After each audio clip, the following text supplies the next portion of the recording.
आपण पाहताय प्राध्यापक डॉक्टर मच्छिंद्र सत्य यांचे लोकसंवाद न्यूज. सत्य जे तुमच्या समोर. केंद्रीय मंत्री नितीन गडकरी यांनी दाखल केलेल्या याचिकेवर मुंबई उच्च न्यायालयाने एक महत्त्वपूर्ण निकाल दिला आहे.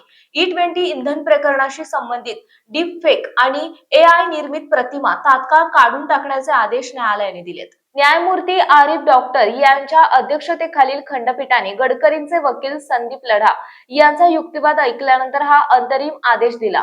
न्यायालयाने स्पष्टपणे म्हटले आहे की ही सामग्री अत्यंत आक्षेपार्ह आणि असभ्य असून तिला सार्वजनिक व्यासपीठांवर राहू देऊ नये.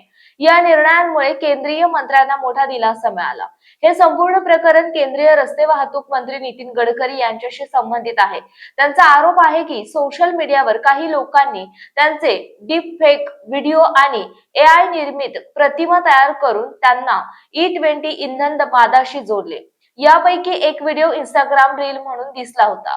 गडकरींच्या वकिलांनी ही बनावट सामग्री न्यायालयासमोर सादर केली आणि ती पाहिल्यानंतर न्यायाधीशांनी तीव्र नाराजी व्यक्त केली. न्यायालयाने मान्य केले की काढून टाकण्याची मागणी केलेली सामग्री पूर्णपणे अश्लील आणि आक्षेपार्ह होती.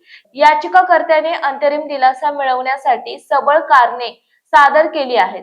न्यायालयाने म्हटले आहे की अशा अश्लील आणि आक्षेपार्ह मजकुराला कोणत्याही सार्वजनिक व्यासपीठावर स्थान नसावे, कारण लहान मुले आणि तरुण देखील सोशल मीडियावर वापरतात. सुनावणी दरम्यान मेटा आणि गुगलनेही आपली बाजू मांडली.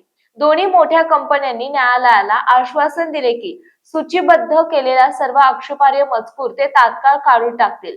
न्यायालयाने कंपन्यांचे म्हणणे स्वीकारले.